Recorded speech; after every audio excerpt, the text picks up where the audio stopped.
Welcome back. Over the past 1 year, the Indian beauty and personal care market has expanded at a rapid pace. A young population, consumers seeking higher quality products, adopting beauty and self-care routines, entry of domestic and global players have all fueled this fire. And as we wrap the year, in a special chat, we are catching up with Sameer Satpathy, CEO ITC Personal Care, and speaking to him about the key highlights that shaped their business. How are they adding D2C to their cart, their premiumization strategy, and what are the investments moving forward, and what is the kind of growth in personal care and beauty segment that ITC is targeting for next year? Listen in. Sameer, welcome to CNBC TV 18. Thank you, Shivani. Great to be back. Let's begin this conversation speaking about the year gone by. What were the key highlights of the year for ITC Personal Care? When we started the year not many people knew what AI was, but today it seems to be that every kid seems to know what to do with AI. And we had been working on an AI tool for Dermapeak, which we had launched a couple of years back. So that's really scaled up. So that's really doing well for us, because one of the big problems which we have with women is that they sometimes don't choose the right products. And because they don't choose the right products, then they don't tend to buy your brand again because they say, hey, it doesn't work. So how do you analyze the skin on your cell phone and get recommendations as to what you should be doing, both in terms of not only the product, but also what other things you should be taking care of your skin? I think that's something which is interesting. Yeah, so AI is one. I think after a long time, we've had one normal year. I think that's a highlight. Yeah. That wherein you had to do the old-fashioned things of advertising, distribution, innovation, product introductions, and so on and so forth to build your business, which is what we always did. And it was good to do the old. It's like coming home and eating dal chawal. It's important to do that because that gives you because that's what we needed. We needed this normal year. Yeah. So I think that's in that sense it was good. Third was when you look at inflation. Inflation actually beginning of the year was high, but fortunately it's eased off. We've also passed on those benefits to consumers, and that will always be positive. The other end is premiumization. With the advent of e-commerce and digital, I think we will see rapid development and innovation in this area. Yeah. You saw the first signs of what is the kind of work and what is the kind of strategy that you've done over the past 1 year when it comes to especially premiumization? Premiumization, I think all our brands have a premium leg to it. So we are looking at the price points are usually 2, 3, 4x, but also the value which we give to the consumers. So if you look at Engage is moving from deos to EDPs, which is a perfume, and at maybe a 500 rupees price point from 150, 180 kind of price point. So you're moving consumers up. So from soaps, we are moving people up to shower gels, we're moving people up to hand washes. Floor cleaners are concerned, we have an all natural in Nemail.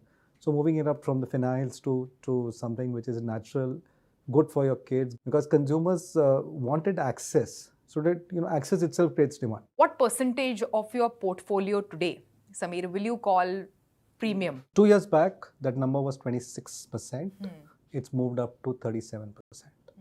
So it's been a massive shift. Yeah. And we are seeing it across. And our brands which have done this well are growing very well. Overall, in the past 1 year, we have seen how the beauty and personal care space also in the country has expanded with so many new entrants. So how do you look at this whole equation now? See, it's a good time to be, I think, to be a brand manager. Why do I say that is that today you have the license and you have the tools to really innovate and really build your brand, right? And competition is also, competition is always good, because all of us, when we had done when I done eco in school or something, and the first thing they said is perfect competition. Your price line, the efficiency in the system comes in. So I think it makes us more efficient. It makes us sharper. It makes us better. It also forces us at times to move faster than what we would have done. So it makes you nimble. Absolutely. I mean, there's no choice. If you're not nimble, you're dead, right? Yeah. So if you're still around and you see us around, you say, hey, they must be faster than what they were last year. But at the same time, do you feel established FMCG players have an advantage over the startups? Every organization, and some of these companies cannot be called startups anymore, right? So these are more insurgent kind of brands which did things which are a little different, which built niches and now are trying to scale up. So they have their own challenges. Established companies already have their businesses, so they are trying to defend their core and still build the new, right? So at ITC, what we have done is something a little different.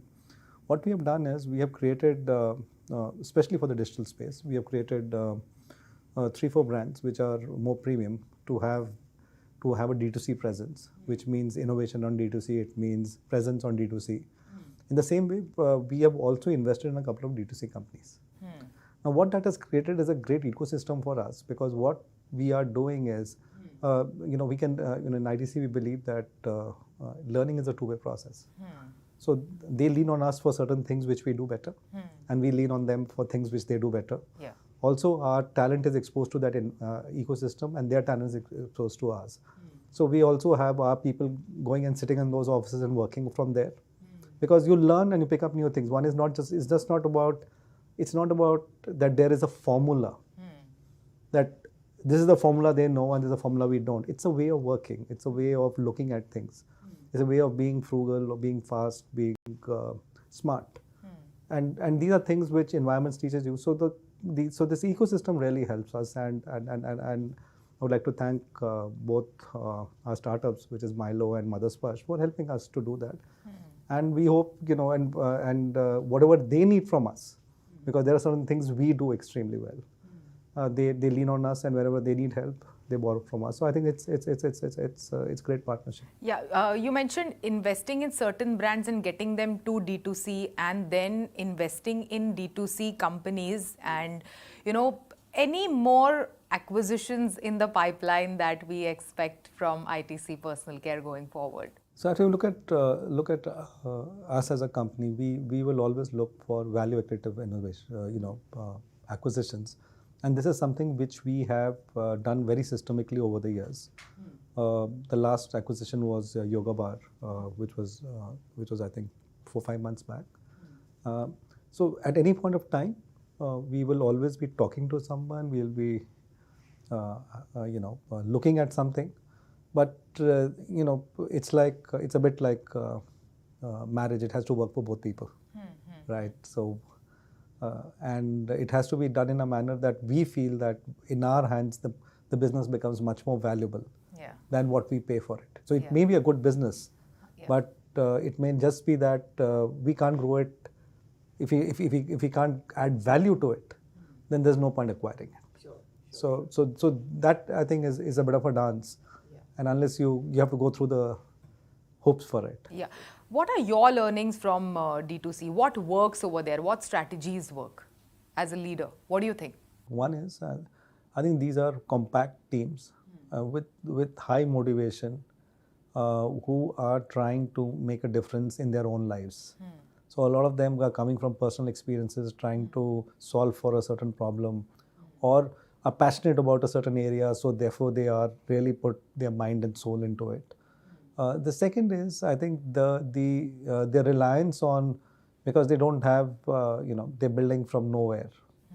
So their reliance on technology, their way of tapping into that and maximizing it to its full potential is fantastic.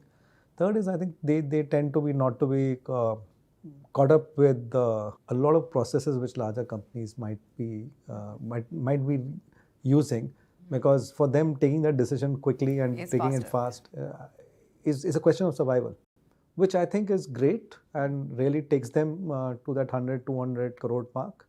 The question which comes after that is that what do you do now? Because when you grow, it's like I'll use an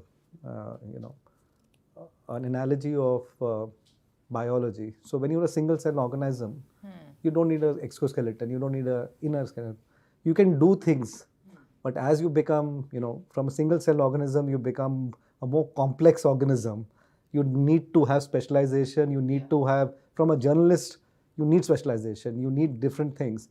So it becomes a very different animal altogether. So it would be, I think, interesting, and I would want to see that when you become 2,000 crores, do you still have the same ethos? No, it'll be very difficult. Yeah. Right. But at 150, you change as you grow. You have to change. You have to grow up. So it's interesting, but there's a lot of positive energy. There's a lot of things. So the question is, how do we tap into that, and what is that we can learn? Because there are a lot of things we can still learn. Right. Some things you have forgotten which you used to do. So these are things which is an ongoing process. So sometimes learning can be cyclical, and this is something which is great to see. Yes. Moving forward, Sameer, what are the things that excite you as a leader of ITC Personal Care? So when I look forward, I think there are some interesting challenges which are there, and I look at different aspects of our businesses. So media is a big aspect of our business today. But top-end consumers are slowly going away from mainstream media. Slowly but surely, they are consuming so much else. The closed loop systems, where say advertising is not there.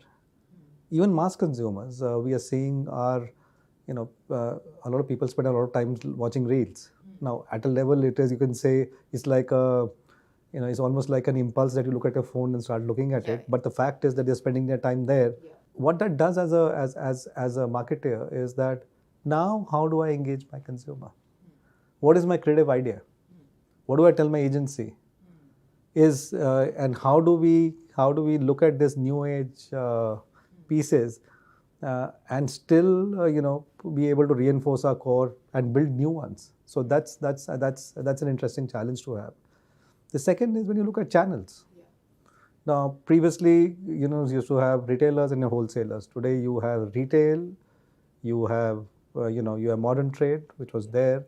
Now, you had e-com. Now, e-com also, people are saying that, there is old e-com and there is not so old e-com. The not so old e-com is quick commerce. Yeah, quick commerce. So today, when you think in the morning, your bhai calls you from the kitchen and says ki chai khatam ho gayi hai. So nobody panics. Everybody says, let's just order it in. Let's just call it. It will reach in 15 minutes. 15 minutes, it's fine. Yeah. Right. You start boiling the water, the tea, tea. So we have got used to that, and that convenience is very easy to get hooked on to. Yeah. Right.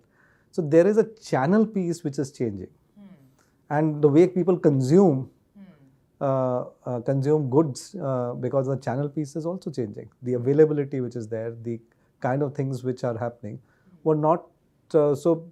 Each of the channels is I think also reframing its own strategies as to what they can do and what they can do. So the channel itself is changing. Third is, I think consumers today are exposed to so much, and so you really need to do standout work, both at at a communication level to be remembered. And last, I think the thing which is very important and is completely also something which is up our strength area is, I think, the product is back.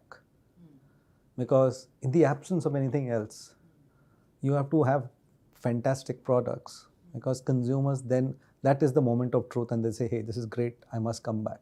Because unlike,